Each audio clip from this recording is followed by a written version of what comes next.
Hello friends, good morning అందరికీ. Welcome back to my channel. ఈరోజు నా మార్నింగ్ రొటీన్ను మీతో షేర్ చేసుకోబోతున్నా. నా డే ఎలా స్టార్ట్ అవుతుందో కంప్లీట్గా చూపిస్తా. ఈ వీడియో చివరి వరకు చూడండి. మార్నింగ్ ఎర్లీగా లేవడం నాకు చాలా ఇష్టం. ఫ్రెష్ ఎయిర్ వస్తే మైండ్ కూడా ఫ్రెష్గా ఉంటుందని నేను మార్నింగ్ లేవడానికి ఎక్కువగా ప్రిఫరెన్స్ ఇస్తాను.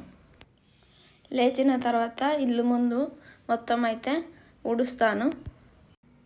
పైపుతో అయితే బయట మొత్తం వాటర్ అయితే పడతాను. అలాగే చెట్లకు కూడా ఒకేసారి వాటర్ కూడా పడతాను. మా రూమ్ ముందు అయితే చాలా ప్లేస్ ఉంటుంది. అది ఊడ్చి వాటర్ పట్టి ముగ్గులు వేసుకునే వరకే టైం అవుతుంది. చెట్లకి వాటర్ పట్టిన తర్వాత ఇప్పుడైతే ముగ్గు వేస్తాను. నాకు వచ్చినంతలో ఏదో ఒక ముగ్గు అయితే సింపుల్గా వేసుకుంటాను. చాలా టైం పడుతుంది ముగ్గు వేసే వరకు. నాకైతే ముగ్గులు వేయడం అసలు రాకపోయేది. పెళ్ళికి ముందు మా అమ్మ ఇంటి దగ్గర వేస్తుంటే మా అమ్మ వేసేదాన్ని చూసి నేర్చుకునేదాన్ని. మా అమ్మ కూడా అప్పుడప్పుడు ఖాళీగా ఉన్నప్పుడు వాకిట్లో టైంపాస్ కాకుంటే మా అమ్మ వేసే ముగ్గులు నాకు కూడా నేర్పించేది. ఎండాకాలం వస్తే చాలు ఇంటి ముందు అయితే పెద్ద పెద్ద ముగ్గులు వేసుకొని రోజంతా టైంపాస్ చేసుకుంటూ అవి నేర్చుకుంటూనే ఉండేది. నేను వేసే ముగ్గులన్నీ మా అమ్మ నేర్పించినాయి నాకు. అసలు ముగ్గు వేయడమే రాదు. కాకపోతే మా అమ్మ నేర్పించడం వల్ల ఈరోజైతే ముగ్గులు నేర్చుకొని వేస్తున్నాను. పల్లెటూరులో అయితే చాలా బాగుంటుంది, ప్రశాంతంగా పీస్ఫుల్గా. మార్నింగ్ లేవగానే పక్షుల సౌండ్లు, కోళ్ళ సౌండ్లు, పశువులు అన్నీ చాలా బాగుంటుంది. మన పెద్దవాళ్ళు కూడా లేవగానే మార్నింగే లేస్తారు. ఇంత ముసలి వాళ్ళైనా మార్నింగ్ లేవడం అలవాటు. మా సిటీలో దానికంటే పల్లెటూరే చాలా బాగుంటుంది నాకైతే. మీకు కూడా పల్లెటూరు ఇష్టమా, సిటీ ఇష్టమా? మా ఊర్లో అయితే మా ఇంటి దగ్గర మాకు కోళ్ళు, ఆవులు అన్నీ ఉంటాయి. మార్నింగ్ లేవగానే వాకిలి ఊడ్చుకొని ఆవు పేడ తీసుకొని కల్లాపి జల్లుకున్న తర్వాత మా నాన్న ఆవు పాలు పిండుతుంటే మా నాన్నతో పాటు మేము కూడా వేరే ఆవుకి పిండేది. మా ఆవులు అయితే అసలు ఏమనకపోయేది. మంచిగా వాటికి పాలు పిండినా అసలు పొడవడానికి కూడా రాకపోయేది, మంచిగా ఉంటాయి.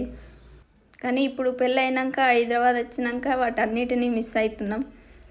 మేము ఉండే దగ్గర కూడా ప్రశాంతంగా పీస్ఫుల్గా ఉంటుంది, ఊర్లో ఉన్నట్టే.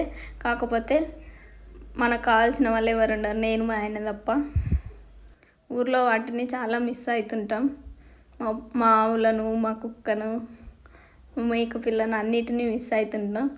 ఊర్లో ఉంటే అవన్నీ మాతో పాటు మంచిగా ఆడుకుంటా టైంపాస్ చేసుకుంటూ ఉంటాయి. మార్నింగ్ టైంలో చాలా బాగుంటుంది వాటితో ఆడుకుంటుంటే. చాలా ప్రశాంతంగా పిల్లలతోనే ఆడుకుంటూ డే మొత్తం ఊర్లో అయితే హ్యాపీగా గడిపేస్తాం. సిటీలో మాత్రం ఎవరు ఉండరు, ఎవరు పనులలో వెళ్ళిపోతారు.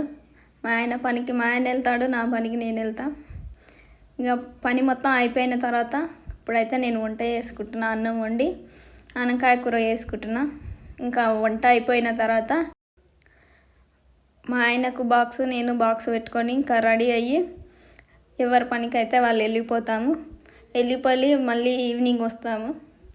ఈవినింగ్ వచ్చి మళ్ళీ వండుకొని ఒక హాఫ్ అన్ అవర్ కాసేపు మాట్లాడుకొని ఇంకా నిద్రపోయి డైలీ అదే రొటీన్. మార్నింగ్ లేవగానే డ్యూటీకి వెళ్ళాలి, మళ్ళీ వచ్చి వండుకొని తిని పడుకోవాలి. ఎవరు ఉండరు కాబట్టి మా ఇద్దరికే చాలా గుడ్డిగా ఉంటుంది. ఇంకా మా ఆయన వచ్చే వరకు కొంచెం లేట్ అయినా ఒక్కదాన్నే ఉండాల్సి వస్తుంది. కానీ ఇంకా తప్పదు, పరిస్థితి బాగాలేనప్పుడు అన్నీ అర్థం చేసుకొని ఉండాలి.